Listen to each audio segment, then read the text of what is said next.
Shut up mister Sabbir, এটা office আর আমি অফিসের বস। আপনি একজন কর্মচারী হয়ে বসের নাম ধরে ডাকার অধিকার কোথায় পেলেন? Sorry ma'am. আরে বাবা, একটু আগেই তো আমাকে কিভাবে শাসালো আর এখনই বস হয়ে গেল। কাজে মন দিন। Okay ma'am. আপনারা কিছু বুঝতে পারছেন না, তাই তো? আচ্ছা চলুন ফ্ল্যাশব্যাক থেকে ঘুরে আসি। আমাকে কিডন্যাপ করে নিয়ে এসেছে, কিন্তু কেন, কী কারণে সেটা বলতে পারি না। তাও আবার একটি পেতনি, সরি মেয়ে মানুষ। মেয়েটি এসে আমার ঠোঁটে কিস করলো।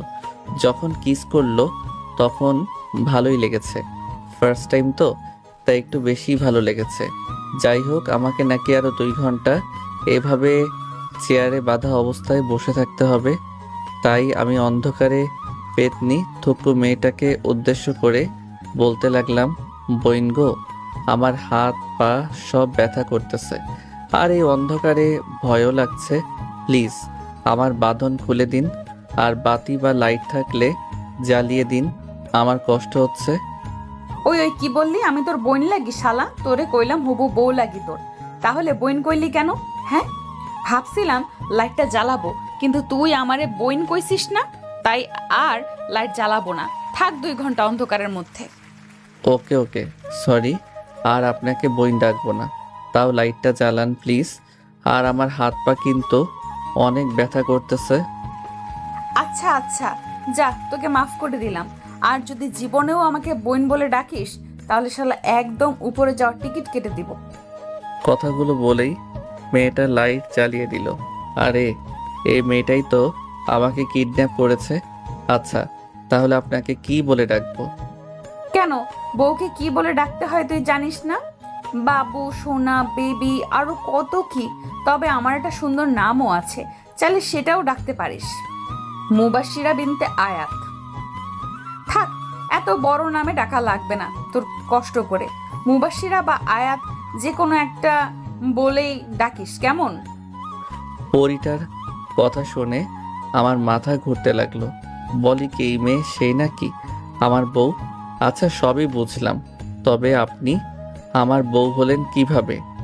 আরে বোকা হইনি এখনো, কিন্তু 2 ঘন্টা পরে হয়ে যাব। মানে 2 ঘন্টা পরে কি হবেন? বউ হব তোর আমি, বুঝলি? এখন চুপ থাকতো, বেশি কথা বলবি না। তোর দিকে তাকিয়ে কথা বললে আমার কেমন জানি লাগে, তাই তো লাইট অফ করে ঘুমিয়েছিলাম। শালা, তুই এত হট কেন? হ্যাঁ, খালি উল্টাপাল্টা কথা মনে হয় তোকে দেখলে। তাই তো তোকে বিয়ে করব, তারপর যা হওয়ার হবে। ওরে বাবা, এই মেয়ে বলে কি! মনে করতাম কিডন্যাপ করে পাচার টাচার করে দেই, কিন্তু এ তো ডিরেক্ট বিয়ে করবে। শোনেন শোনেন, আমি আপনাকে বিয়ে করব না। আমার কথা শোনার পরে মেয়েটা আমার কাছে এসে আমার বাঁধন খুলতে লাগলো আর বলতে লাগলো, বিয়ে করবি না? সময় হয়ে গেছে, শোনো, আমাকে বিয়ে করার 5 মিনিট শুধু অপেক্ষা করো। কথাগুলো বলতে বলতে আমার বাঁধন খুলে দিল, কিন্তু ব্যথার কারণে আমি উঠে দাঁড়াতে পারছি না। চেষ্টা করলাম অনেক, কিন্তু বারবার চেয়ারের উপর বসে পড়ি, তাই আর বৃথা দাঁড়ানোর চেষ্টা করলাম না। চেয়ারে বসে রইলাম, কিন্তু মেয়েটা হঠাৎই আমার কোলে বসে পড়ল আর আমার মাথা 2 হাত দিয়ে শক্ত করে ধরে এক টানে তার নরম ঠোঁট দিয়ে আমার ঠোঁটে ডুবিয়ে দিল। ঘটনার আকস্মিকতায় আমি স্তব্ধ হয়ে গেলাম। আমি আর নড়াচড়া করতে পারতেছি না, শুধু একটা ঘোর কাজ করতে শুরু করলো আমার ভেতর। দরজায় ঠক ঠক আওয়াজে আমার ঘোর কাটলো। মেয়েটা আমায় ছেড়ে দিয়ে দরজার কাছে গিয়ে দরজাটা খুলে দিল। দেখলাম শালা দুপুরে সেই কিডন্যাপারগুলো প্রত্যেকের কাছে 2-3টা করে শপিং ব্যাগ। একটা মোটা ব্যাটা আমার কাছে আসলো আর বলতে লাগলো, দুলা ভাই, এই নেন পাঞ্জাবি, টুপি সব আছে, এগুলা পরে রেডি হয়ে নেন, আর কিছু সময়ের ভেতর কাজেই আয়া পড়বো। আজব তো, আমি কেন এগুলো পরব?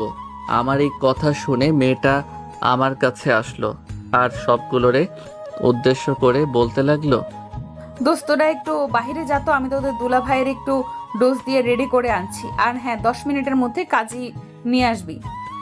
ভাই গো ভাই, আমি তো মাইনকার চিপাই ফাইসা গেছি। ওই মেয়ার, আপনার একটা বুদ্ধি দেন তো, এই মেয়ের হাত থেকে কেমনে বাঁচবো? আরে আরে, কি করছেন কি আপনি? ছাড়ুন আমায়। না ছাড়বো না। আর আমাদের তো কিছু সময় পরে বিয়ে হবে, তাই না?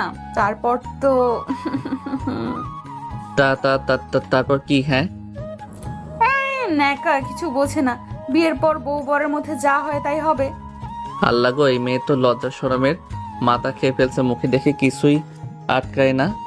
ছি ছি, এসব কি বলেন আপনি? ঠিক তখনই দরজাটা খুলে গেল আর পরীটা আমায় ছেড়ে দিল। আর সব বদমাইশগুলা হাসতে হাসতে হুজুর নিয়ে ভিতরে ঢুকলো, মানে কাজী সাহেবকে নিয়ে। আমিও বুঝে গেলাম এখন আমার সাথে কি হবে। আরে মুবাশিরা, তোরা এখনো রেডি হস নাই?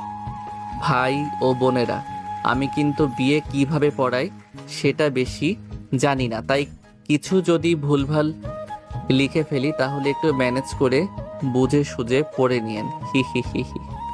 রেডি হওয়া লাগবে না, এভাবেই বিয়ে করব। কাজী সাহেব, আপনি 1000 টাকা দেন, মোহরে বিয়ে পড়িয়ে দেন। আরে মুবাশিরা, তোর মাথা খারাপ নাকি মাত্র? দোস্ত, তোরা বেশি কথা বলবি না। ওরা কতক্ষণ দেনমোহরে টাকা নিয়ে কথা কাটাকাটি করে শেষমেশ পরিটাই জিতে যায়, মানে মাত্র 1000 টাকা দেনমোহরেই বিয়ে হবে। ওরা যা করে করুক, আমার কি? আমাকে তো এই বিয়েতে বাধ্য করেছে, মন থেকে তো আর বিয়ে করছি না, মেয়েটার জীবন বাঁচানোর জন্য বিয়ে করছি। কাজী সাহেব, বিয়ে পড়ানো শুরু করুন। মা, আপনার নাম? মুবাশিরা বিনতে আয়াত। বাবার নাম বলেন আম্মা। আলমগীর চৌধুরী। মায়ের নাম বলেন আম্মা। নিপু জামান। আপনার বয়স বলেন মা। 27 বছর। আর এই মেয়ে তো আমার বড়, দেখে বোঝাই যায় না এই মেয়ে আমার বড়। শেষমেশ সিনিয়র একটা মেয়েকে বিয়ে করে লাগতেছে, কপাল আমার। তখনই কাজী সাহেবের কথায় ভাবনা থেকে বের হলাম। বাবাজি, আপনার নাম বলেন। সাব্বির হাসান, বাবা খাইরুল খান, মা মায়া বেগম, আর আমার বয়স 26 বছর। সব একদমে বলে দিলাম।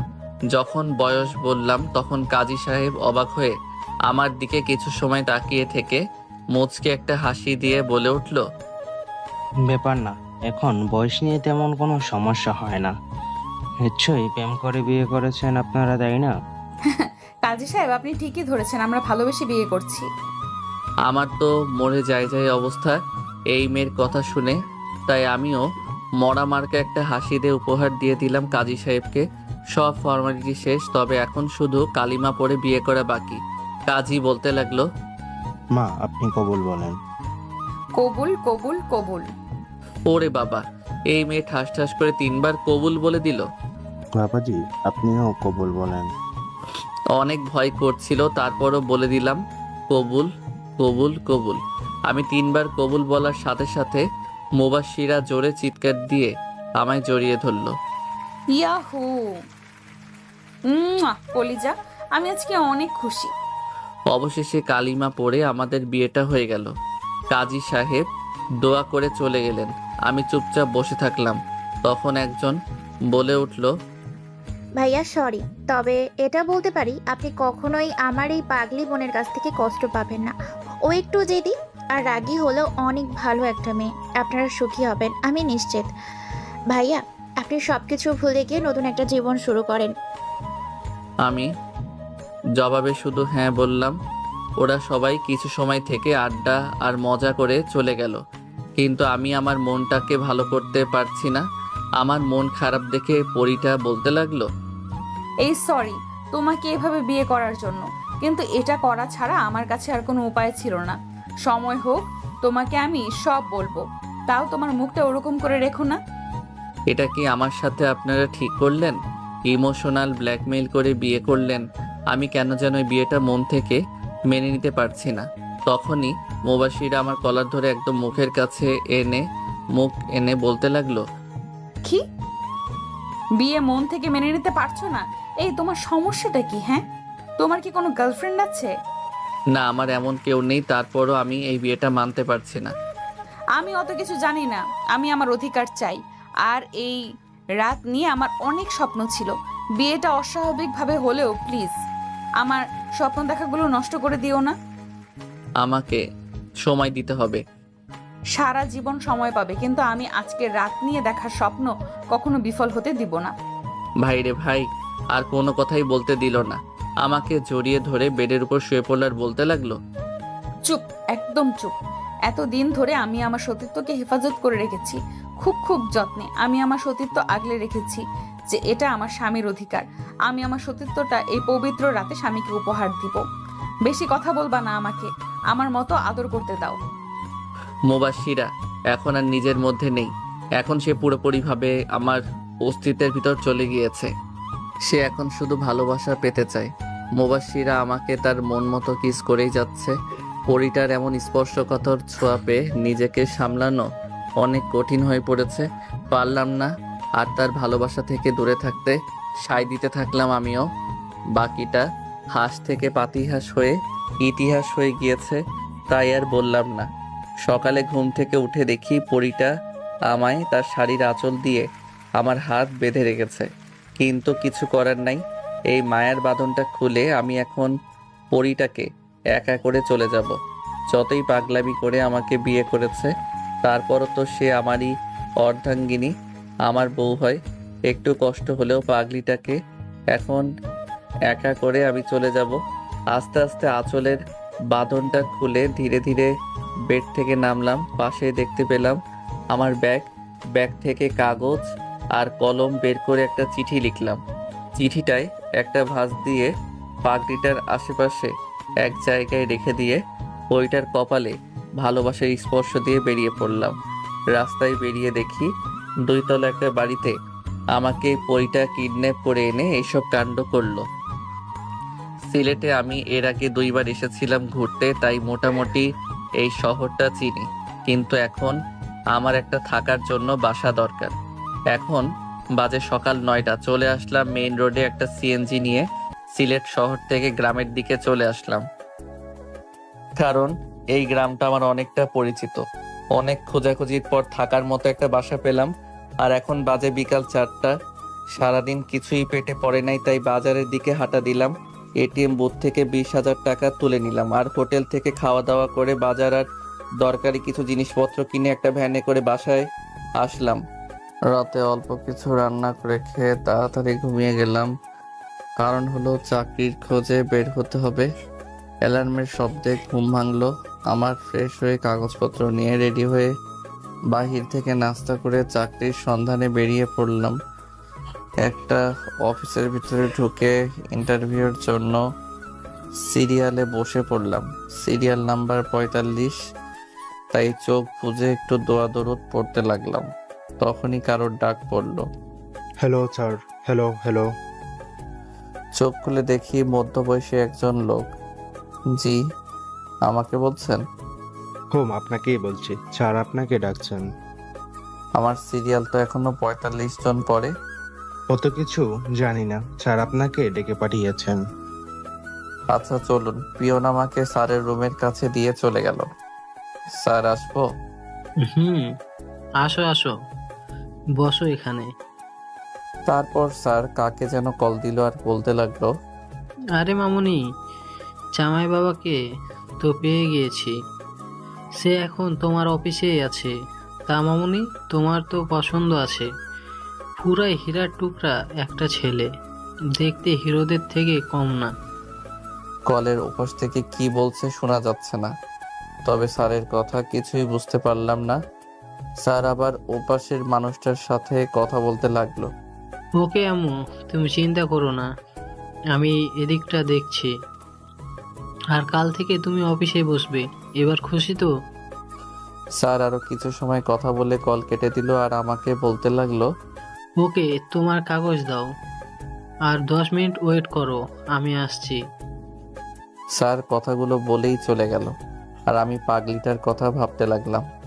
মেয়েটা আমাকে কত বিশ্বাস করে, আর আমি তাকে একা ছেড়ে চলে আসলাম। হয়তো অনেক কান্না করছে। ভাবতে ভাবতে কখন যে স্যার চলে আসছে টেরি পাইনি। তখনই স্যারের ডাকে ভাবনা থেকে বের হলাম। আরে ঘুমিয়ে গেলে নাকি? মানে না স্যার। এ নাও, এটাতে সাইন করে দাও। এটা অফিসের চুক্তিনামা। তোমার চাকরিটা হয়ে গিয়েছে। কাল থেকে তোমার জয়েনিং আর তোমার বেতন 45,000 টাকা। স্যারের কথাই শুনে আর বেতনের কথা শুনে খুশি হয়ে গেলাম।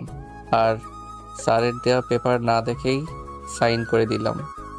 চুক্তি নামাটা পড়লে না সাইন করে দিলে? ওকে, ভালো, আর পড়া লাগবে না। কাল থেকে তুমি আমার মেয়ের পার্সোনাল সেক্রেটারি। আর কাল থেকে আমি আর এই চেয়ারে বসবো না। আমার মেয়ে কাল থেকে সব কিছু দেখাশোনা করবে। আমার আজকেই এই অফিসে শেষ দিন।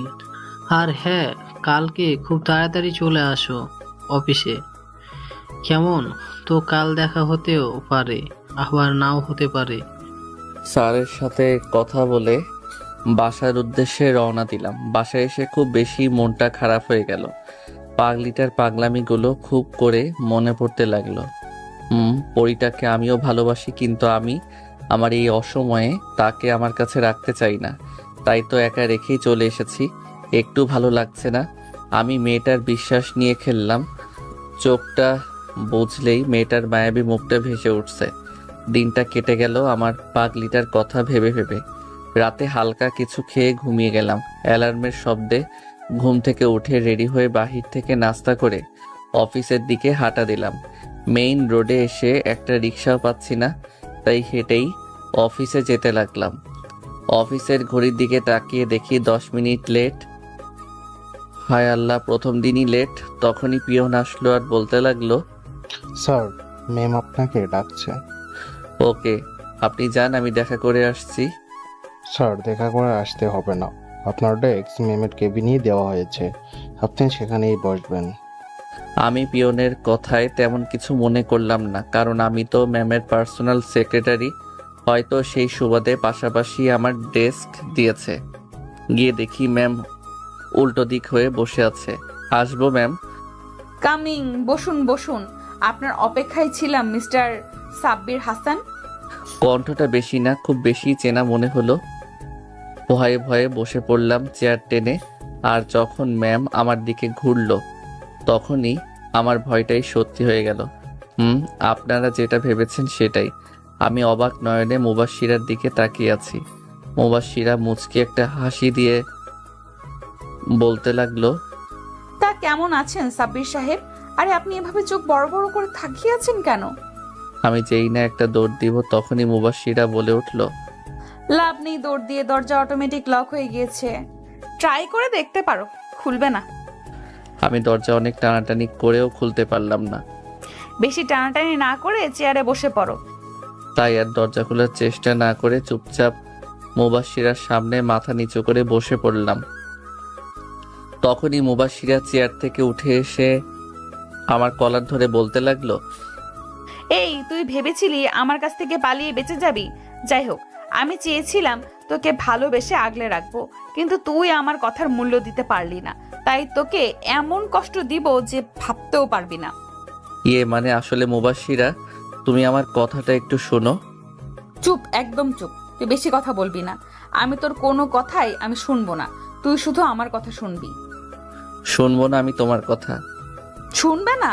ভালো তো, এটা পড়ে দেখো যাবে।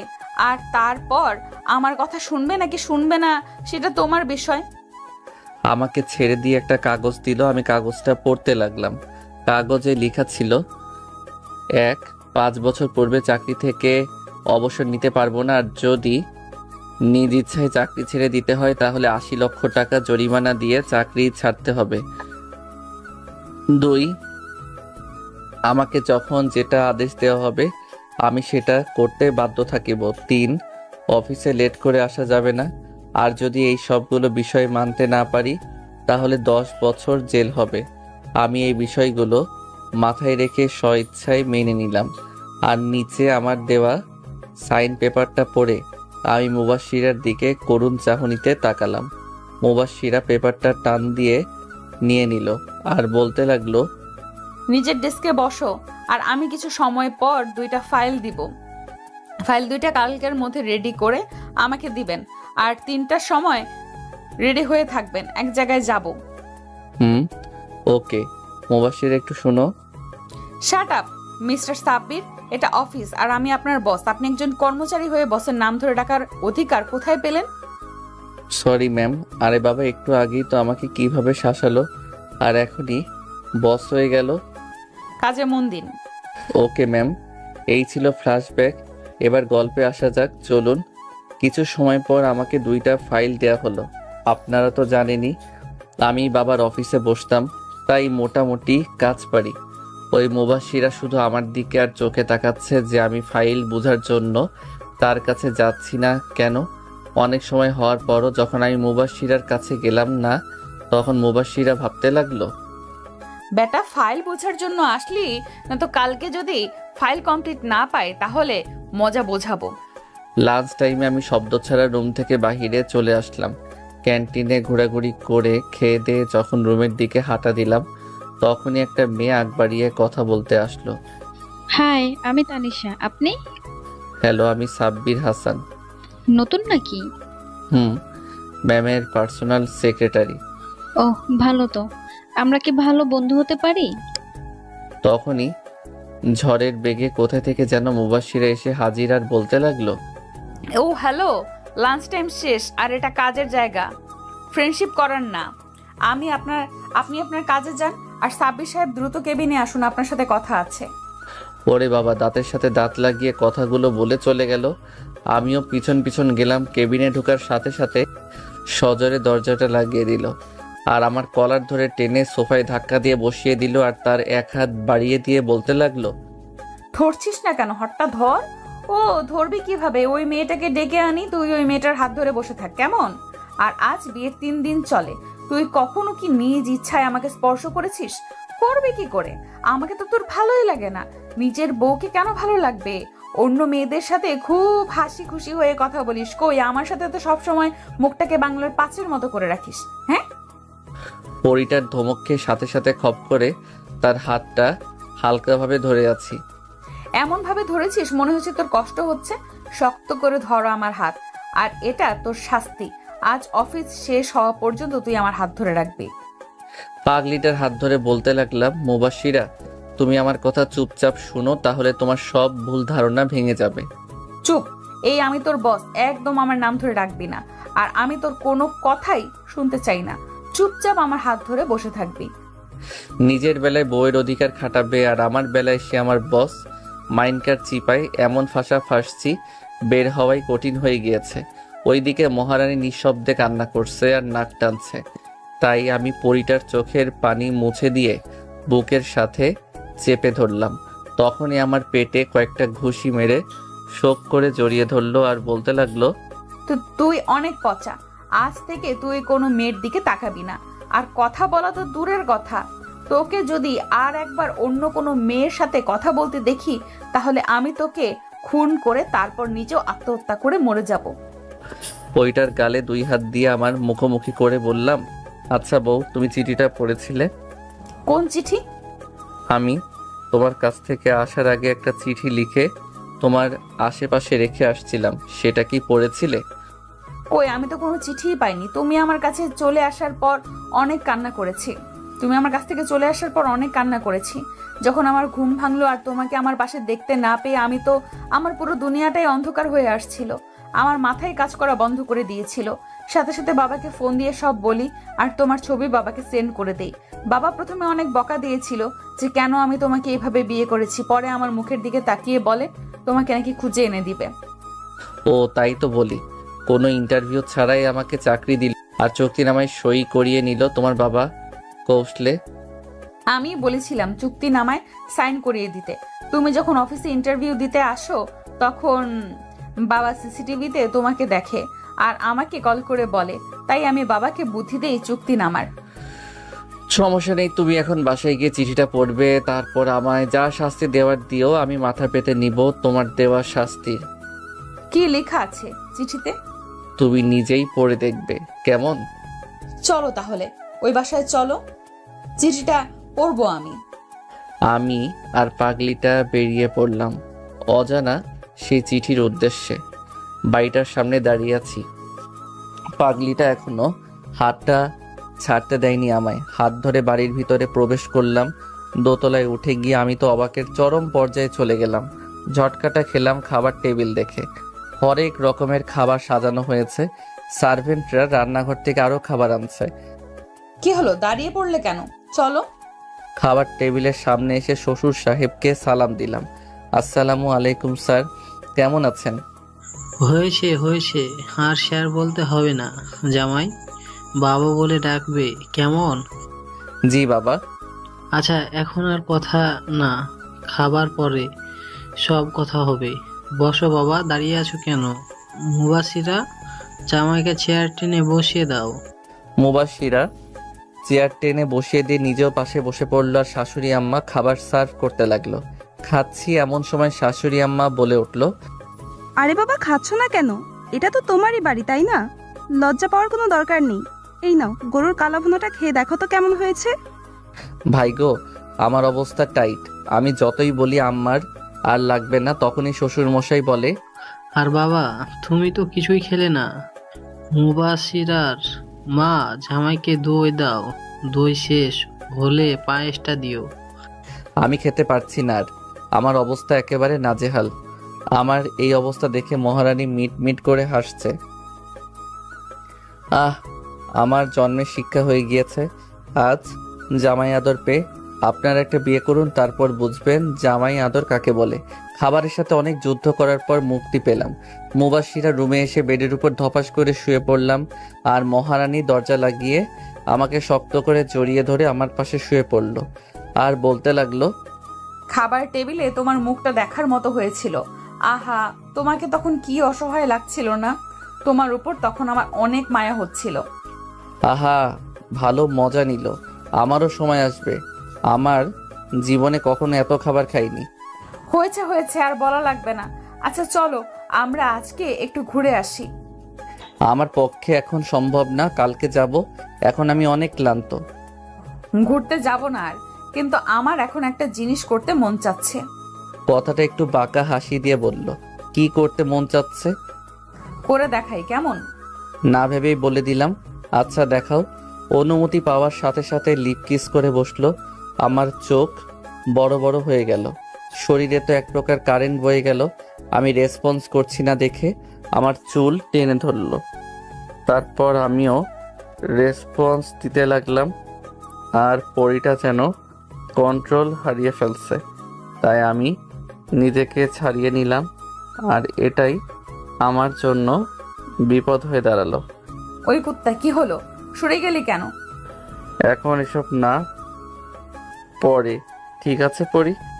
না না, শুধু কিস করব, অন্য কিছু করব না। বলেই আবার কিস করতে লাগলো। জানি হাজারো বলে কিছু হবে না, পাইছি একটা রোমান্টিক বউ।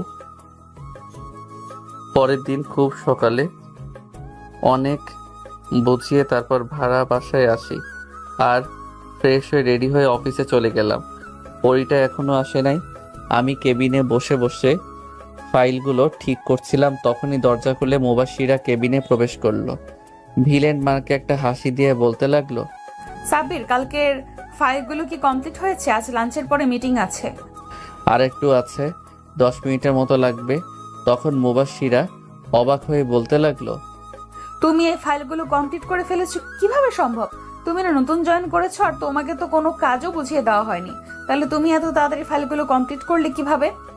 এটা ম্যাজিক, বুঝলেন পরি?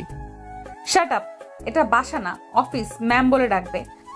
মনে করেছিলাম মহারানী ঠিক হয়েছে, নিজে তো ঠিকই মন মতো ডাকছেন। আমি তোমার বস, সো আমি ডাকতেই পারি। আর বক বক না করে ফাইলগুলো দাও, দেখি কি করেছো। 10 মিনিট পরে ফাইলগুলো ভালোভাবে দেখে পাগলিটার কাছে নিয়ে গেলাম। ফাইলগুলো উল্টো পাল্টে দেখলো আর চোখে তাকিয়ে বলতে লাগলো, মিটিং এর জন্য প্রিপারেশন নাও, তোমাকে উপস্থাপন করতে হবে। মুখটা গোমরা করে বললাম, ওকে ম্যাম। মনে মনে প্রিপারেশন নিচ্ছিলাম, তখনই পরিটা ওর চেয়ার থেকে উঠে এসে আমার গলা জড়িয়ে ধরে আমার কোলের উপর বসে পড়লো। তাই আমিও ভাব দেখিয়ে বললাম, আরে আরে ম্যাম, কি করছেন? ছাড়ুন, কেউ এসে পড়বে। চুপ, একদম চুপ। দরজা লক করা আছে, কেউ পারমিশন ছাড়া আসতে পারবে না। আর এত বক বক করো কেন? হ্যাঁ, আমি তোমার বস, সো যা ইচ্ছা তাই করব, কিন্তু তুমি চুপচাপ বসে থাকবে। এখন কথা বন্ধ করে একটা কিস করো তো। পারবো না কিস টিস করতে, আমার অনেক কাজ বাকি আছে। এই, তোর কি চুক্তি নামার কথা ভুলে গিয়েছিস? যা বলছি তাই কর। আমি তারপরও চুপচাপ বসে আছি, তাই মুবাশির আবার বলে উঠলো, এই তুমি এত আনরোমান্টিক কেন? হ্যাঁ, কথাটা বলেই মাথাটা ধরে দিল এক টান আর ঠোঁট জোড়া আমার ঠোঁটে মিশিয়ে দিল, কিন্তু আমি কোনো সাড়া দিচ্ছি না দেখে ছেড়ে দিয়ে বলতে লাগলো, সাব্বির, আমার কিন্তু এখন রাগ উঠে যাচ্ছে। ধ্যাৎ। বলেই আমাকে ছেড়ে দিয়ে উঠে গিয়ে নিজের চেয়ারে গিয়ে বসে পড়লো আর রাগে ফুঁসতে লাগলো। এই রে একটু বেশি করে ফেলে। আমিও উঠে গিয়ে আরেকটা চেয়ার টেনে বসে পড়লাম আর পরিটাকে আমার দিকে ঘুরিয়ে দিলাম। আর তখন বলতে লাগলো, এখানে আসছিস কেন? তোর না অনেক কাজ পড়ে আছে? যা গিয়ে তোর কাজ কর, যা বলছি। আমি কানে ধরে বললাম, সরি ম্যাম, আপনার যত সময় আমাকে আদর করতে মন চাই করুন, আমি আর বাধা দিব না। তখনই মুবাশিরা হেসে দিয়ে বলতে লাগলো, শয়তান ছ্যামড়া, আমার কান ধরেছিস কেন? আমি আর কিছু না বলে পরিটার হাত ধরে একটানে আমার কোলে নিয়ে আসলাম আর শক্ত করে জড়িয়ে ধরলাম। মুবাশিরা আমার বুকে কিল ঘুষি মারতে মারতে বলতে লাগলো, ছাড় শয়তান, এখন ভালোবাসা উতলায় উঠছে না? তখন তো পটকা মাছের মতো ফুলেছিলি। আমি আর মুবাশিরাকে কথা বলতে না দিয়ে ওর শাড়ির ভিতর হাত দিয়ে পেটে স্লাইড করতে লাগলাম। সাথে ওর নড়াচড়া বন্ধ হয়ে গেল আর চোখ বুজে নিল। আমার ছোঁয়া পেয়ে পরিটা কেঁপে কেঁপে উঠছিল। হঠাৎই আমার কলার ধরে টান দিয়ে ঠোঁট জোড়া এক করে দিল। কত সময় ছিলাম মনে নাই, হঠাৎ মোবাইলের চিৎকার শুনতে পেলাম। আমার মনে চাচ্ছে এখন এই ফোনটাকে আছাড় মেরে হাত পা ভেঙে হসপিটালে পাঠিয়ে দেই। এমন সময় কেউ কল দেয়? পরি, কল আমার আসে নাই, কল আসছে তোমার। দেখো টেবিলের উপর ফোনটা কিভাবে কান্না করছে। তখনই মুবাশিরা টেবিলের উপর থেকে ফোনটা নিয়ে বলতে লাগলো, কিরে মোটু, এই অসময়ে কল দিলি? কিছু কি হয়েছে তোর? আরে না রে দোস্ত, কিছুই হয় নাই। তোদের খোঁজ খবর নেওয়ার জন্য ফোন করা। আচ্ছা, দুলাভাই কি এখনো তোর উপর রাগ করে আছে? না রে মোটু, সব ঠিকঠাকই আছে। আর আমার উপর রাগ করবে? অসম্ভব। রাগ করলে তো টিকিট কেটে উপরে পাঠিয়ে দিতাম। আচ্ছা দোস্ত, তুই এখন কোথায়? আর এমন দাঁতের দাঁত চেপে কথা বলছিস কেন? আমি কি তোকে ডিস্টার্ব করলাম ফোন দিয়ে? শালা মোটুর বাচ্চা, আমি এখন তোর দুলাভাইয়ের লগে রোম্যান্স করছি আর তুই ফোন দিয়ে সব ডিসমিস করে দিলি। ফোন কাট, পরে কথা বলবো। বেটা মোটরে কি ধমকটাই না দিল। লাউড স্পিকারে দেওয়ায় আমি মোটর কথা শুনে বেটাকে আমিও গালি দিচ্ছিলাম। হয়েছে ম্যাম, আপনি এখন একটু শান্ত হন, একটু পানি খেয়ে মিটিংয়ের জন্য প্রিপারেশন নেন। আর রোমান্স বাসায় গিয়ে ইচ্ছা মতো করিয়েন। বলেই পরিটাকে আমায় কোল থেকে নামিয়ে দাঁড় করিয়ে ওর চেয়ারে বসিয়ে দিলাম।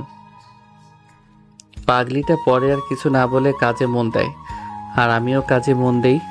দুজন একসাথে লাঞ্চ করে ফাইলগুলো ঠিকঠাক করে মিটিং রুমের দিকে পা বাড়ালাম। মুবাশিরা আমাকে বারবার বলছে আমি যেন গুছিয়ে কথা বলি, আরও নানান রকম উপদেশ দিচ্ছে। ডিলটা যেন হাতছাড়া না হয়ে যায়, কিন্তু কাদের সাথে ডিল হবে আমি তা এখনও জানি না। মিটিং রুমে প্রবেশ করে যে যার আসনে গিয়ে বসলাম।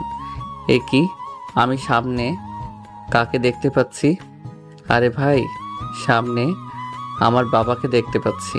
তার মানে ডিলটা আমাদের কোম্পানির সাথে। মুবাশিরা প্রজেক্টের বিষয়ে খুঁটিনাটি বুঝিয়ে আমাকে দাঁড় করিয়ে দিল। এতক্ষণ বাবা আমাকে না দেখলেও এখন ঠিকই দেখে ফেললো আর সাথে সাথে দাঁড়িয়ে বলে উঠল, সাব্বির বাবা, তুমি এখানে? আমি তোমাকে পুরো বাংলাদেশ খুঁজে বেড়াচ্ছি। বাবা চলো বাসায়, তোমাকে ওই ছোট মেয়েটার সাথে বিয়ে দেব না। সবাই তো আর আমার আর বাবার দিকে অবাক নয়নে তাকিয়ে আছে। আর মুবাশিরা তো পুরাই বরফের মতো জমে গিয়েছে। বাবা যখন বুঝলো যে এখানে অনেক মানুষ আছে, তখন আবার বলে উঠল, সরি, মিটিং এখানেই শেষ, আর ডিলটা আপনারাই পাচ্ছেন।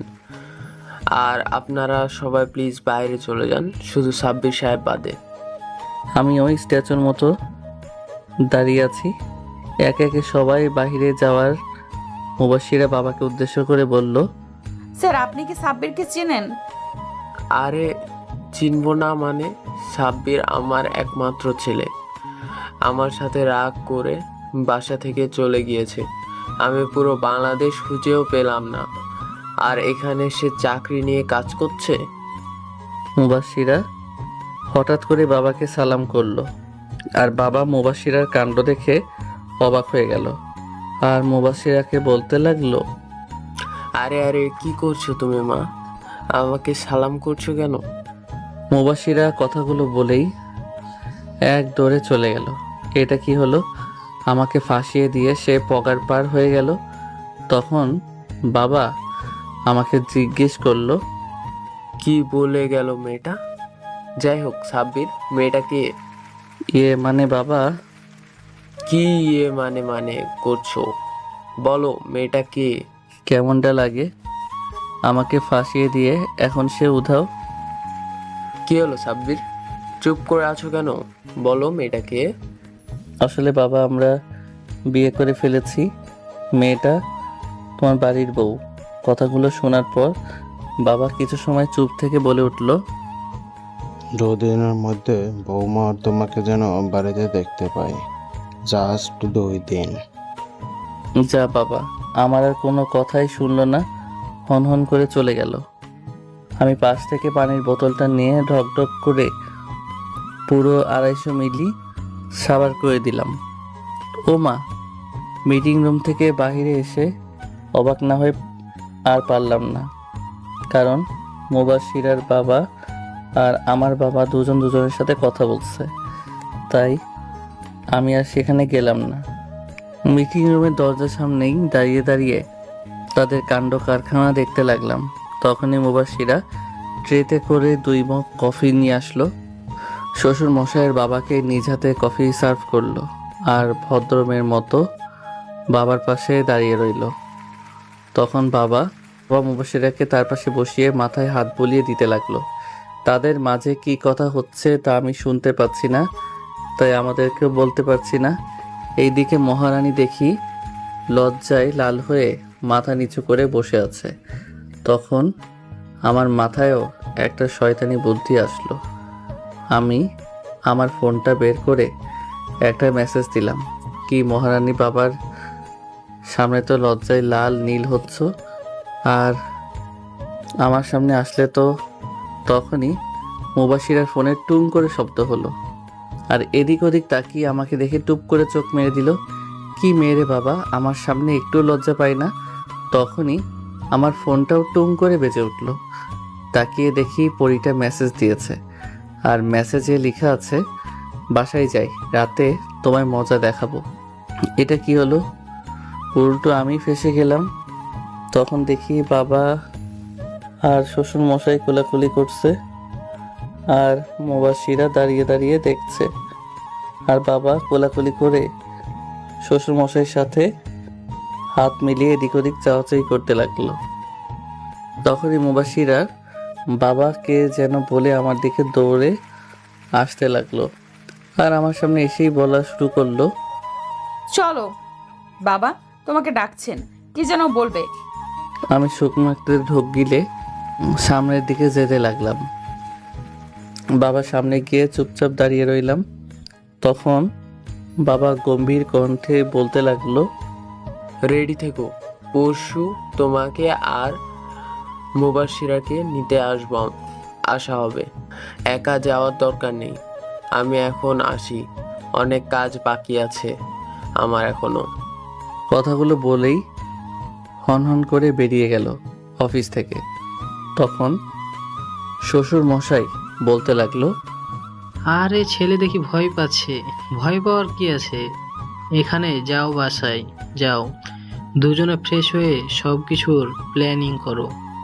আমাকে কিছু বলতে না দিয়ে মুবাশিরা আমার হাত ধরে টানতে টানতে নিয়ে আসতে লাগলো, আর শ্বশুর মশাইকে বলতে লাগলো, আচ্ছা বাবা, তুমি এই দিকটা দেখো, আর সবাইকে ইনভাইট করে তাড়াতাড়ি চলে আসো বাসায়। গাড়িতে উঠে মুবাশিরা ড্রাইভ করতে লাগলো, আর আমি গাল ফুলিয়ে বসে রইলাম।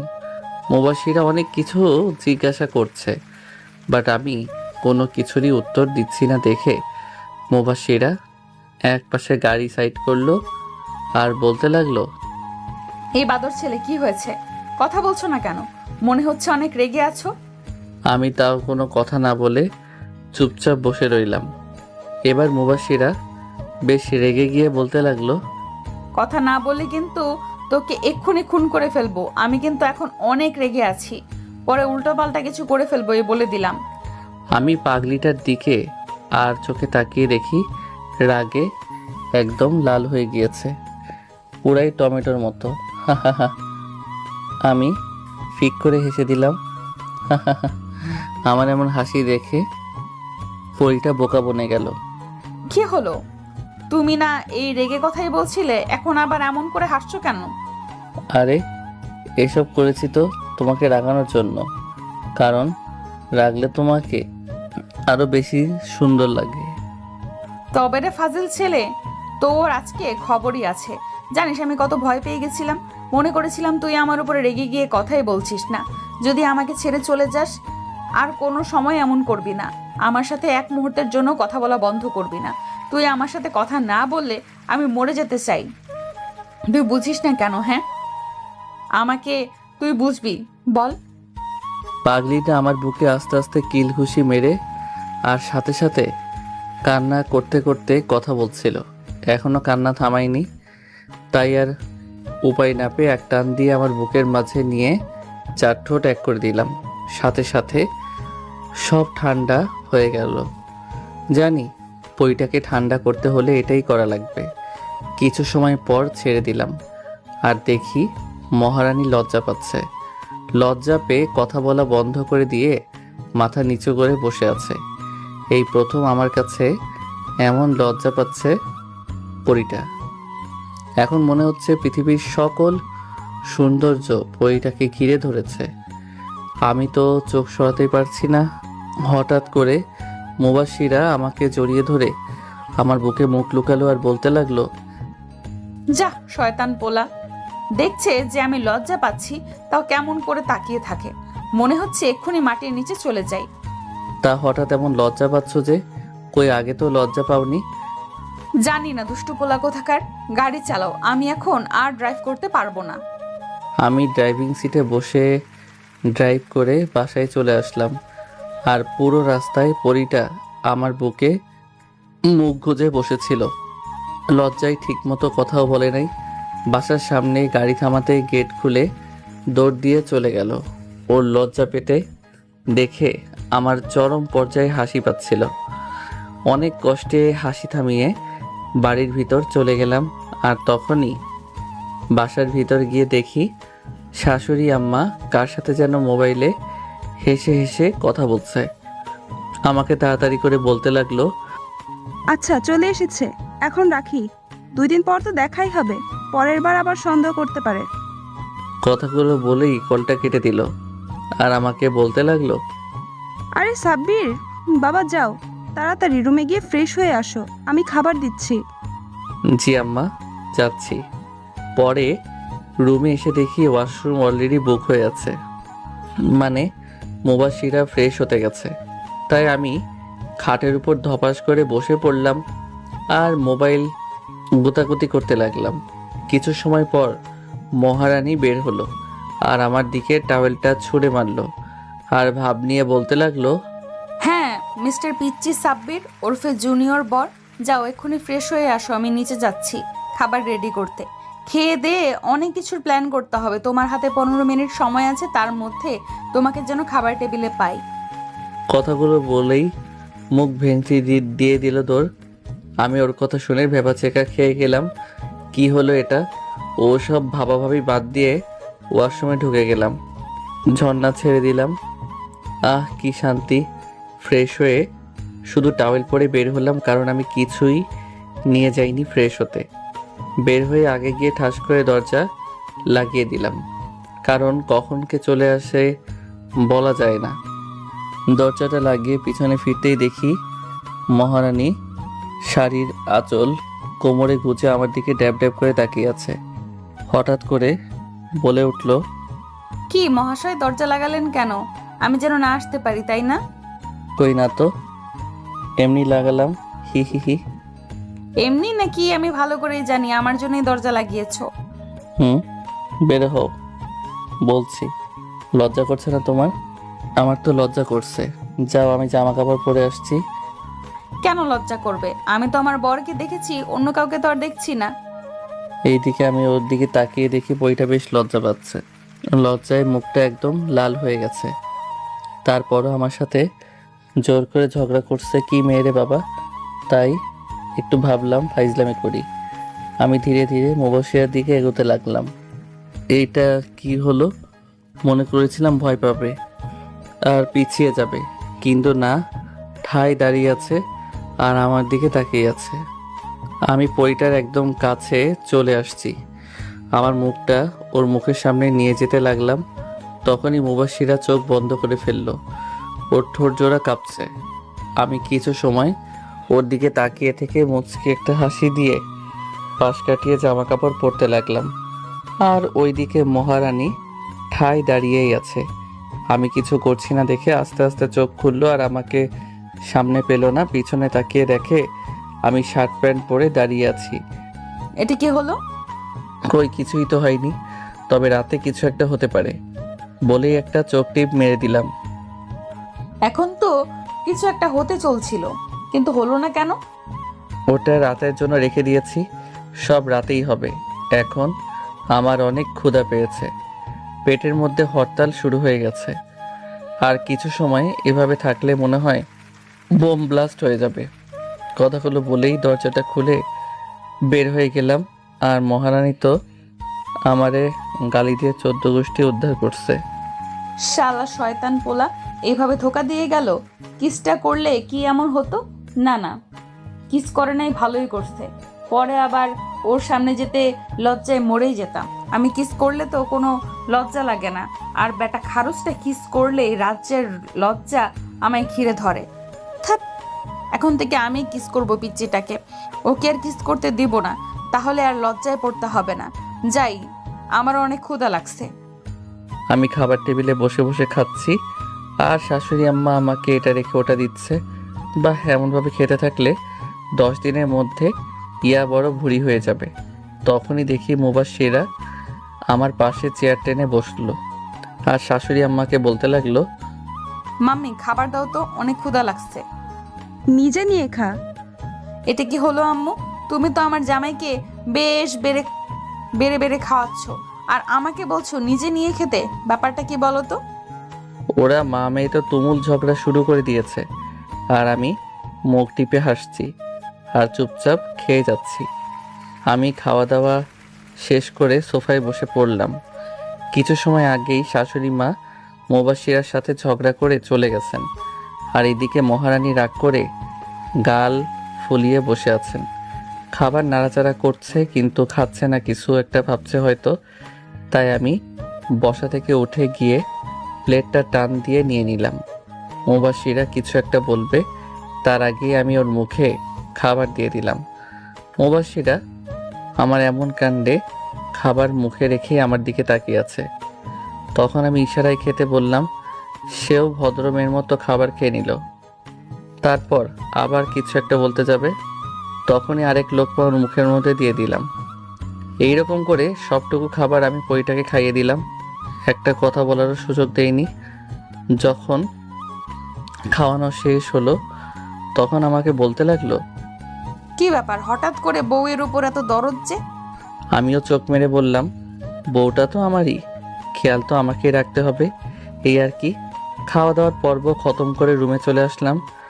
আর মহারানী রুমে এসেই মন খারাপ করে চুপ করে বসে আছে। অন্য সময় হলে হয়তো রোমান্টিক অত্যাচার করত, আর না হলে গল্পের ঝুড়ি নিয়ে বসতো, কিন্তু এখন একদম চুপ মেরে বসে আছে।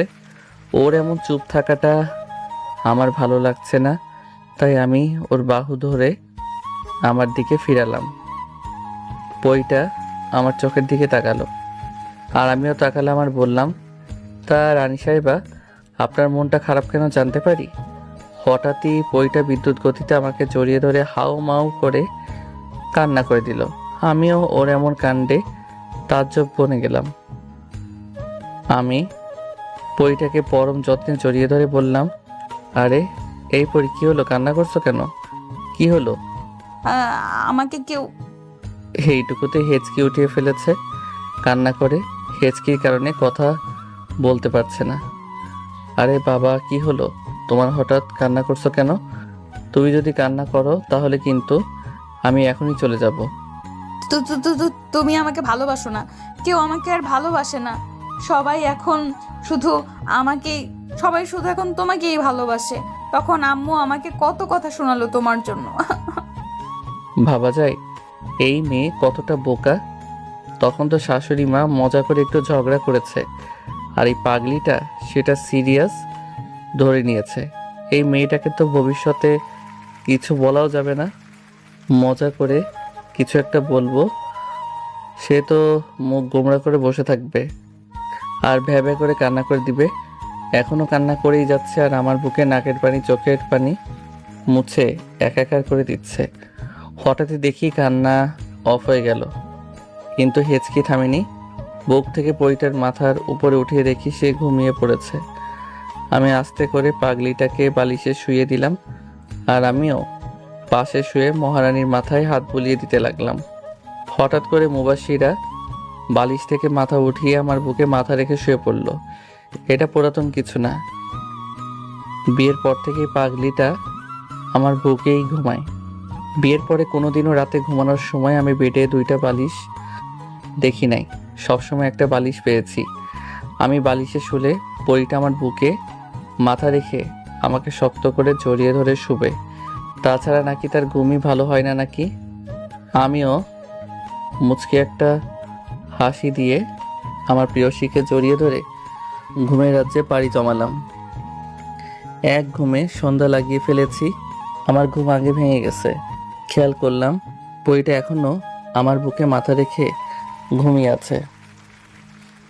আমি পরিটার মুখপানে চেয়ে আছি, চোখ ফেরাতে পারছি না। ঘুমন্ত এই পরিটাকে অধিক থেকে অধিক পরিমাণে সুন্দর লাগছে। ওর মুখের সামনে কিছু বাচ্চা বাচ্চা চুল খেলা করছে। এটা আমার সহ্য হলো না, তাই আমি হাত দিয়ে বাচ্চা চুলগুলোকে ওর কানে গুজে দিলাম। আর তখনই পরিটা কেঁপে উঠল। ঘুমাতে দাও তো, এভাবে সুরসুরি দিচ্ছ কেন? বাজে কয়টা খেয়াল আছে আপনার মহারানী? ওঠেন, আর ঘুমাতে হবে না। না, আর একটু ঘুমাবো। আর তুমিও চুপচাপ শুয়ে থাকো, একদম নড়াচড়া করবা না বলে দিলাম। যা, কি হলো এটা? পাগড়িটা তো আরামসে ঘুমাচ্ছে, কি আর করার, ঘুমাক। আর আমি আমার প্রিয়সীকে দেখি আল্লাহ হয়তো নিজ হাতে আমার জন্য এই মেয়েটাকে তৈরি করেছেন। আমি তার মুখের দিকে তাকিয়ে সারা জীবন কাটিয়ে দিতে পারবো। তার এই চেহারাতে অনেক অনেক মায়া, আর একটি ছেলেকে ঘায়েল করার জন্য এই মায়াটুকুই যথেষ্ট, যা আমার এই পাগড়িটার মধ্যে আছে। এই পরি ওঠো, আর ঘুমাতে হবে না। উঠো বলছি। তখনই মুবাশিরা চোখ খুলে আমার দিকে কিছু সময় তাকিয়ে থেকে হঠাৎই আমার ঠোঁটে তার একটা আঙুল দিয়ে বলতে লাগলো, খুশ। আর একটা কথা বলবা না, চুপ, একদম চুপ। এর আবার কি হলো? হঠাৎই রোমান্টিক মুডে চলে আসলো, ভাবসাব তো খারাপ দেখছি। আমি কাঁপা কাঁপা গলায় বলতে লাগলাম, এই এখন একদম দুষ্টামি করবা না কিন্তু। এবার আমার গালে আঙুল দিয়ে স্লাইড করে বলতে লাগলো, খুশ, চুপ। আমার এখন আদর আদর পাচ্ছে, আমি এখন তোমায় আদর করব। মুবাশিরা কথাটা একদম নেশালোভাবে বলল, না, এখন আর আদর করা লাগবে না। না, আমি এক্ষুনি আদর করব, আর তুমিও করবে। আর কোনো কথা শুনতে চাই না। ভারী বিপদে পড়ে গেলাম। এই মেয়েটার মাঝে মধ্যে কি যে হয়, হঠাৎ করেই রোমান্টিক অত্যাচার শুরু করে দেয়। এইভাবে যদি অত্যাচার করে তাহলে তো নিজেকে সামলানোই দেয়। হঠাৎ করেই পাগলিটা আমার মাথার পিছনে হাত দিয়ে এক টান দিয়ে তার মুখের সামনে আমার মুখ নিয়ে আসলো, আর ফিসফিস করে বলতে লাগলো, তোমাকে অনেক ভালোবাসি, আর জীবনের থেকেও বেশি ভালোবাসি। ওর গরম নিঃশ্বাস আমার মুখে পড়ছে, আর নিজেকে সামলে রাখতে পারলাম না।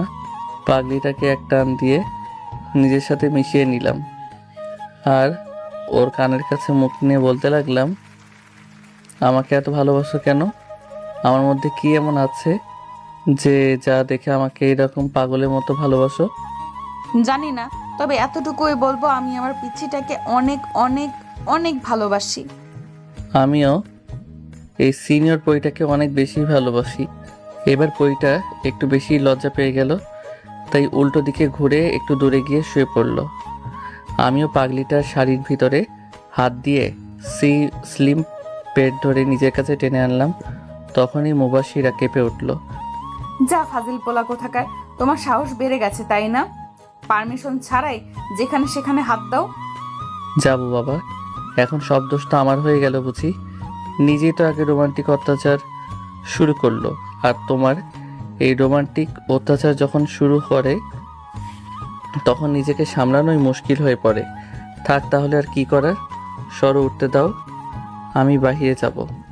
যখনই বেড থেকে উঠে যাব তখনই মুবাশিরা হ্যাচকা টান দিয়ে ওর গায়ের উপর ফেলে দিল আর বলতে লাগলো, কোথায় যাও? হ্যাঁ, একদম ওঠার চেষ্টা করবা না, এখন আমাকে অনেক আদর করবা। আমি কোনো এক মায়াবতী পারমিশন ছাড়া তাকে ছুবো না প্রতিজ্ঞা করেছি, তাই এখন আদর বা রোম্যান্স করার কোনো মুড নাই। হুশ, কোনো কথা নাই, আমি তো জাস্ট মজা করছিলাম। আর তোমার সম্পূর্ণ অধিকার আছে আমার উপর, কোনো পারমিশন লাগবে না। এইভাবেই দুষ্টুমি ফাইজলামের মধ্য দিয়ে 2টা দিন কেটে গেল। ঘুম থেকে সকালে উঠে নিচে গিয়ে তো বড় ধরনের একটা শক খেলাম, কারণ পুরো বাড়িটা সাজানো হচ্ছে। আবার রুমে চলে আসলাম। মহারানী এখনও নাক ডেকে ঘুমাচ্ছে। আমি গিয়ে ওর চুল দিয়ে ওর কানে সুরসুরি দিতে লাগলাম। তখন মহারানী ঘুম ঘুম কণ্ঠে বলতে লাগলো, সাব্বির কি করছো সকাল সকাল? হ্যাঁ, একটু তো ঘুমাতে দাও তো, কোনো রকম দুষ্টুমি করবা না। আর তুমি এত সকালে উঠতে গেলে কেন? আমার পাশে এখন শুয়ে পড়ো। এ বলে কি এখন বাজে 9টা, আর সে বলছে সকাল। বাজে কয়টা আপনার খেয়াল আছে সেই দিকে মহারানী? ওঠো বলছে, কি ভাববে সবাই? কয়টা বাজে আর কে কি ভাবলো সেটা আমার দেখার বিষয় না, বুঝলে? লক্ষ্মী ছেলের মতো আমার পাশে শুয়ে আমাকে জড়িয়ে ধরে থাকো তো। রাতে যে এতগুলো আদর করলাম তাতেও তোমার হয় নাই? যা শয়তান পোলা, এগুলো আবার বলতে হয়? লজ্জা করে না তোমার? যেভাবে রোমান্টিক অত্যাচার করো, কই তখন তো তুমি লজ্জা পাও না? এখন গুড গার্লের মতো উঠে পড়ো, অলরেডি 9টা বাজে। কি এত বেলা হয়ে গেছে? আর তুমি কিন্তু বেশি পেকে গেছো। আর শোনো, আমি কিন্তু তোমার বড়, আর জানো না বড়দের কথা মেনে চলতে হয়। আমি যা বলবো তুমি তাই করবা, বুঝছো আমার পিচ্চিটা? আমি আর কিছু বললাম না। পাগলিটার কথা শুনে পুরাই ভেবাচেকা খেয়ে গেছি। ওর দিকে এক ধ্যানে তাকিয়েছিলাম, কখন যে পাশ কাটিয়ে চলে গেছে টেরি পাইনি। ধ্যান ভাঙলো গাড়ির হর্নের শব্দে। মনে হলো বাড়িতে অনেকগুলো গাড়ি ঢুকলো, তাই বেলকনিতে চলে গেলাম দেখার জন্য যে কারা এই সকাল সকাল আসলো। গাড়ি থেকে যারা নামলো তাদের দেখে তো আমার অলরেডি হাত পা কাঁপাকাঁপি শুরু হয়ে গেল। বাড়িতে মোট 5টা গাড়ি ঢুকেছে। প্রথমটাতে বাবা মা আর চাচা চাচি বের হলো, আর পরের গাড়ি থেকে আমার সব বন্ধুরা বের হলো। তার পরের গুলা থেকে আরো কয়েকজন আত্মীয় স্বজন বের হলো। আমি দৌড়ে নিচে চলে আসলাম আর গিয়ে আম্মুকে শক্ত করে জড়িয়ে ধরলাম। তখন আম্মু কান্না করে দিল আর বলতে লাগলো, কি রে বাবা, তুই মাকে ছাড়া কি করে দূরে দূরে থাকিস? একবারও কি মাকে মনে পড়ে না তোর? সরি মা, ভুল হয়ে গেছে, আর হবে না এরকম, প্লিজ আর কান্না করো না তুমি। ঠিক তখনই কোথা থেকে যেন শাশুড়ি মা এসে আম্মুকে জড়িয়ে ধরলো আর বলতে লাগলো, কি রে সই, কেমন আছিস? কতদিন পর দেখা তোর সাথে। রে, সই ভালোই আছি, তবে এখন থেকে মাঝে মাঝে আমাদের দেখা হবে। এদের কাহিনীটা আমার মাথায় কিছুই ঢুকছে না, তাই আমি মাথা চুলকাতে চুলকাতে বললাম, মা তোমরা কি পূর্ব পরিচিত নাকি? শুধু পূর্ব পরিচিত না, আমরা দুজন বেস্ট ফ্রেন্ড। আর তোদের এই বিয়ে দেওয়াটাও আমার এই বেস্ট প্ল্যান ছিল। মানে বুঝলাম না। আর বোঝাও লাগবে না, মুবাশিরা মামুনির কাছ থেকে জেনে নিস তাহলেই হবে। এর সাথে মুবাশিরাও জড়িত আছে। যাও, তোমাদের কারোর সাথে কোনো কথাই নাই বলেই সেখান থেকে চলে আসলাম ছাদে। এরা আমার সাথে প্রতারণা করলো, কিছুই বুঝতে পারলাম না। আর মুবাশিরা, তোমার তো খবর আছে, পরে মজা বোঝাবো। ছাদে এসে কোনো লাভ হলো না, কারণ আমার সবগুলো ফাজিল বন্ধুরা বসে বসে আড্ডা দিচ্ছিল, আর আমাকে দেখা মাত্রই সবগুলো ঘিরে ধরলো। ওদের সাথে আড্ডা দিচ্ছিলাম, তখনই নিচ থেকে ডাক পড়লো, তাই সবাই চলে গেলাম। সবাইকে খেতে ডেকেছিল। খাওয়া দাওয়ার পর্ব শেষ করে যখনই বন্ধুদের সাথে আড্ডা দিতে যাব, তখনই শ্বশুরমশাই আর বাবা এসে হাত পাঞ্জাবি পাগড়ি ধরিয়ে দিল। আমাদের যেন বরের সাথে সাজিয়ে দেওয়া হয়। হঠাৎ করে মুবাশিরার কথা মনে পড়ে গেল। অনেকক্ষণ দেখি না, গেল কই মেয়েটা। তখনই বন্ধু একটা বলে উঠল, মামা এদিক ওদিক তাকিয়ে লাভ নেই, ভাবিকে পার্লারে নিয়ে গেছে সাজাতে, কিছু সময়ের মধ্যে চলে আসবে। তার আগে তোকে সাজিয়ে দেই, চল। আমাকে টেনে রুমে নিয়ে আসলো। ফাজিলগুলা এনেই আমাকে সাজিয়ে দিতে লাগলো। সব ঠিকঠাক, মানে বর সাজা হয়ে গেছে। বন্ধুরা মিলে সেলফি তুললাম। আবার নিচ থেকে ডাক পড়লো যেন বরকে নিয়ে যাই। আমাকে নিয়ে যাওয়া হলো। গিয়ে দেখি মুবাশিরা চলে আসছে। ওকে দেখার পরই নিজে হারিয়ে ফেললাম। মারাত্মক সুন্দরী লাগছে। বুকের বাপাশে ব্যথা অনুভব হলো। হায়, এই মেয়ে তো আমাকে মেরেই ফেলবে। কেমন এত সুন্দরী এলো। ধ্যান ভাঙলো বাবার ধমকে। ওই হাতারাম, এভাবে দাঁড়িয়ে আছিস কেন? বস, এখন বাসায় গিয়ে ইচ্ছে মতো দেখিস। বাবার কথায় সবাই হেসে দিল, আর আমি কিছুটা লজ্জা পেলাম। ধপ করে মুবাশিরার পাশে বসে পড়লাম। আজকে আবারও কাজী সাহেব আসছে আমাদের বিয়ে পড়াতে। বাহ, কি কপাল আমার, 2বার বিয়ে করলাম আমি। হি হি হি হি হি। সব কিছু ঠিকঠাকভাবেই হয়ে গেল, আর আমি এখন বাসর ঘরে যাওয়ার জন্য প্রস্তুতি নিচ্ছি। ভয় হচ্ছে, কারণ এখন বাজে রাত 2টা। শালার হারামি বন্ধুগুলোর কাছ থেকে ছাড়া পাইছি মাত্র, আর এত রাতে বাসর ঘরে ঢুকলে মুবাশিরা নিশ্চয়ই আমাকে আর আস্ত রাখবে না। কি আর করার, বাইরে মশা কামড়াচ্ছে, তাই আপনাদের দেওয়া 1 ইঞ্চি লম্বা সাহস নিয়ে পা টিপে টিপে বাসর ঘরে ঢুকে গেলাম। যে দরজাটা লাগাতে যাবো, তখনই মুবাশিরা বাঘিনীর মতো গর্জন দিয়ে বলতে লাগলো, বের হ রুম থেকে। এখন আসছিস কেন? রাতটা শেষ হয়ে গেলেই তো আসতে পারতি। বজ্জাত ছেলে কোথাকার। আর 1 পা সামনে দিবি না, সোজা রুম থেকে বাহির হয়ে যাবি। বাবারে, এর এই রূপ দেখে সেই লেভেলের ভয় পেয়ে গেলাম। তাই ভদ্র ছেলের মতো বাহিরে চলে যেতে লাগলাম। তখনই পিছন থেকে আবার আওয়াজ আসলো, দেখো কাণ্ড, আবার বাহিরে যাচ্ছে। একের তো রাত 2টায় আসছে, আবার ঢ্যাং ঢ্যাং করে বাহিরে যাচ্ছে। এই হাদারাম, কই যাচ্ছিস? আয় বলছি, দরজাটা লাগা। নিজেই বাহিরে যেতে বলে আর বাহিরে গেলেও দোষ। চুপচাপ দরজা লাগিয়ে দাঁড়িয়ে রইলাম। তখনই মুবাশিরা ধমক দিয়ে বলতে লাগলো, কি হলো? ওখানে সং হয়ে দাঁড়িয়ে আছো কেন? কাছে আসো আর আমার ঘোমটা খোলো। যাক বাবা, রাগটা হয়তো কমেছে। তাই আমিও লাফিয়ে লাফিয়ে গিয়ে বেডের উপর বসে আস্তে আস্তে মুবাশিরার ঘোমটা তুলে দিলাম। দেখি মহারানী লজ্জায় লাল হয়ে যাচ্ছে, কিন্তু হঠাৎ করে আমার কলার ধরে বলতে লাগলো, এই বেটা লাল ইঁদুর হাদারাম, কোথায় ছিলি এতক্ষণ? হ্যাঁ, আমি যে তোর জন্য এখানে বসে বসে অপেক্ষা করছি, সেটা কি তুই ভুলে গিয়েছিলি? হ্যাঁ। হঠাৎই ওর এমন রূপ দেখে আবারও ভয় পেয়ে গেলাম, আর কাপা কাপা গলায় বলতে গেলাম, আসলে আর বন্ধুরা আমাকে ছাড়ছিল না, তাই আসতে এত লেট হয়ে গেল। চুপ, একটুও বাজে বকবি না। এখন যা, চুপচাপ সোফায় গিয়ে ঘুমিয়ে পড়। কি আর করার, লক্ষ্মী ছেলের মতো উঠে সোফায় গিয়ে শুয়ে পড়লাম। তখনই মুবাশিরা চিৎকার দিয়ে বলতে লাগলো, ওই তোকে যেতে বলেছি বলে তুই যাবি? হ্যাঁ, লাইট অফ করে বেডে আয়, পাগল একটা। এক দৌড়ে গিয়ে লাইট অফ করে দিয়ে বেডের কাছে চলে আসলাম। আর তখনই মুবাশির আমাকে টান দিয়ে বেডে ফেলে দিল আর আমার উপর চড়ে বসলো। ওর মুখটা আমার মুখের সামনে এনে বলতে লাগলো, ভয় পাইছি তাই জোর করি নাই। হ্যাঁ পাগল, তোমায় সোফায় ঘুমাতে বলছি বলে তুমি সোফায় ঘুমাতে যাবে? হ্যাঁ, একটু জোর খাটাতে পারো না? মুবাশির আমার কথা শুনে ফিক করে হেসে দিল, আর আমি ডিমলেটের আলোতে ওর হাসিটা দেখতে লাগলাম। চেহারায় কি মায়া, আর চোখে তো তাকালে মনে হয় আমি এখনই মরে যাব। এই মেয়ে আমাকে ওর চোখ দিয়ে খুন করে ফেলতে পারবে।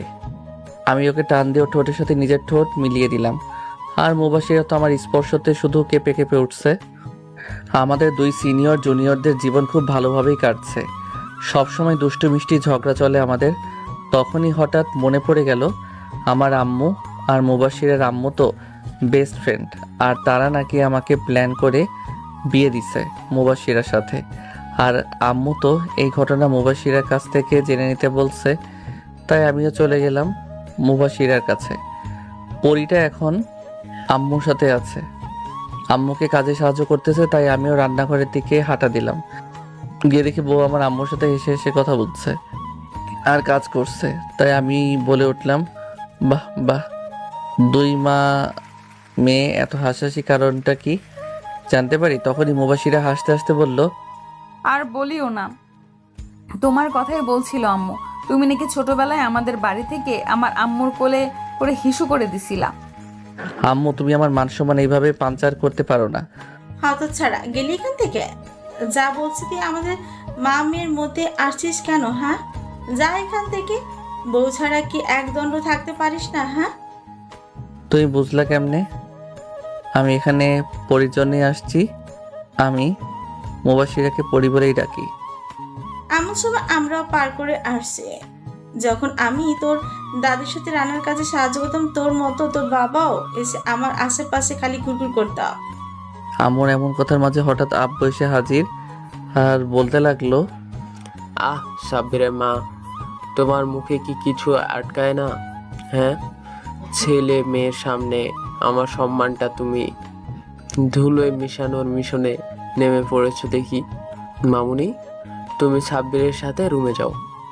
পরিটা তো এমন কথা শুনে লজ্জা পাইছে আর আব্বুর কোথায় দিছে একটা দৌড়। ঠিক তখনই আবার বলে উঠল, কিরে, কি বললাম?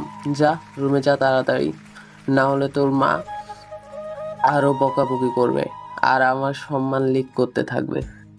আমিও দিলাম একটা দৌড়। আর এখন আম্মুও বাবাকে আচ্ছা মতো ওয়াশিং পাউডার ছাড়াই ধুয়ে ফেলবে। আমি রামে এসে দরজা লাগিয়ে দিলাম। দেখি মহারানী ওয়াশরুম থেকে হাত মুখ ধুয়ে বের হলো আর টাওয়েল নিয়ে মুখ মুছতে লাগলো, আর আমি গিয়ে জড়িয়ে ধরলাম। তা পিচ্ছি, আপনি রান্নাঘরে গেলেন কেন? হ্যাঁ, আমি তো লজ্জায় পড়ে গিয়েছিলাম। আমারে আমি কি জানি নাকি আম্মা ওইসব বলবে? আর যদি জানতাম তাহলে তো যেতামই না। তা কিসের জন্য গিয়েছিলেন আপনি? হুম। আমার মনের মধ্যে কিছুদিন একটা কথা শুধু ঘুরঘুর করছে, সেটা জানার জন্য গিয়েছিলাম। তা সে কথাটা কি বলে ফেলো, আমি বলছি। আমাকে কিডন্যাপ করে বিয়ে করার মানে কি? আর আম্মু বললো এটা নাকি তোমাদের প্ল্যান ছিল, সেটাই জানতে চাই। টপাটপ করে ফেলো। প্রথমত, তোমার আম্মু ও তোমার বাবার দেখা বন্ধুর পিচ্চি মেয়ের সাথে বিয়ে দিতে মত দিয়েছিল তোমাকে। আর সেদিন রাতে তুমি ব্যাগ গোছাচ্ছিলে। সেদিন তোমার আম্মু বুঝতে পারে যে তুমি বাসা থেকে পালাবা, তাই তোমার আম্মু তোমার ব্যাগের মধ্যে একটা গুগল লোকেশন ট্র্যাকার রেখে দিয়েছিল, আর সেটার অ্যাক্সেস আমার ফোনেও ছিল। তোমার আম্মুর ছোট থেকেই আশা ছিল আমাদের বিয়ে দেওয়ার, কিন্তু তোমার বাবা মাঝখানে এসে প্যাচটা লাগায়। তাই তোমার আম্মু আমাকে তোমার ব্যাগে থাকা লোকেশন ট্র্যাকারের পাসওয়ার্ড আমাকে দেয়, আর যার মাধ্যমে আমি তোমাকে খুব তাড়াতাড়ি ধরে ফেলতে পারি আর তোমাকে কিডন্যাপ করে বিয়ে করে ফেলি। আর আমি তো তোমাকে সেই ছোট থেকেই ভালোবাসি, জানো। তোমার ছোটবেলার সব ছবি আমার কাছে আছে। তোমার আম্মু আমার আম্মুর ফোনে পাঠাতো, সেগুলো আমি চুরি করে আমার ফোনে নিয়ে নিতাম। আর যখন তুমি লন্ডন থেকে বাড়ি আসলা, তখন তোমার আম্মু তোমার ছবি পাঠায়, আর আমি তোমার ছবি দেখে তো পুরোই ফিদা হয়ে গিয়েছিলাম। আর এইসব প্ল্যান করে শেষমেশ বিয়েটাও করে ফেলেছি। ভালো করেছি না বলো? আমিও পরিটাকে জড়িয়ে ধরে থ্যাংক ইউ বউ, আমাকে আমার বাবার হাত থেকে বাঁচানোর জন্য। বাবা নয়, পিচ্ছি মেয়েটার হাত হোক। যাই হোক, এখন একটু আদর করো তো। ওলে আমার পিচ্চি রে, পারলে তুমি করো, আমি করব না। আচ্ছা, আমি করি। 3 মাস পর আমি এখন আমাদের অফিস দেখাশোনা করি, আর পরিটা আম্মুর সাথে গল্প করে আর রান্না বান্নায় সাহায্য করে। তো একদিন অফিসে কাজ করতেছিলাম, হঠাৎ দেখি আম্মু ফোন করলো, তাই আমিও রিসিভ করলাম। হ্যালো আম্মু, বলো। ফোনের ওপাশ থেকে আম্মুর কথা শুনে আমার মাথায় বাজ পড়ল। সাব্বির বাবা, তুই তাড়াতাড়ি বাসে আয়। মুবাশিরার হঠাৎ মাথা ঘুরে বেহুশ হয়ে গেছে, আমার অনেক ভয় করতেছে। আমি আর কথা বাড়ালাম না, সোজা দৌড়ে বাহিরে চলে আসলাম। গাড়ি নিয়ে যত তাড়াতাড়ি সম্ভব বাড়ি চলে আসলাম। সোজা আমার রুমে এসে দেখি আম্মু পরিটার পাশে বসে আছে। আমি গিয়েই কোলে তুলে নিলাম আর আম্মুকে বললাম, আম্মু তুমি আসো, আমি পরীকে হসপিটালে নিয়ে যাচ্ছি। আমি ড্রাইভ করছি আর আম্মু পরীকে কোলে করে গাড়ির সিটে বসে আছে। হসপিটালে এসে পরীকে ডাক্তার ওটিতে নিয়ে গেল। কিছু সময় পর ডক্টর বের হয়ে বলতে লাগলো, আরে আপনারা শুধু শুধু চিন্তা করছেন, ওর কিছুই হয় নাই। আপনি বরং এখন মিষ্টি নিয়ে আসেন। আজব চিন্তা করব না? আমার পরি বেহুশ আর আপনি বলছেন চিন্তা করব না? কুল মিস্টার কুল, আপনি বাবা হতে চলেছেন, বুঝছেন? এই সময় অনেকে বেহুশ হয়ে যায়, বুঝলেন? ডক্টরের কথা শুনে আমার চোখ দিয়ে অটোমেটিক পানি চলে আসলো। এটা দুঃখের পানি নয়, এটা আনন্দের পানি। আমি সেখানেই বসে পড়লাম। তখন ডক্টর আমার সামনে বসে বলতে লাগলো, আরে মিস্টার, কান্না করলে হবে? যান, ভিতরে আপনার জন্য অপেক্ষা করছে একজন। কথাটা বলেই ডক্টর চলে গেল। আমি পিছনে ফিরে দেখি আম্মুর চোখেও পানি। আম্মুকে শক্ত করে জড়িয়ে ধরলাম। তখন আম্মু বলল, যা বাবা, ভিতরে যা। আমিও আম্মুকে ছেড়ে দিয়ে ভিতরে চলে গেলাম। গিয়ে দেখি পরীটা শুয়ে শুয়ে নখ কামড়াচ্ছে।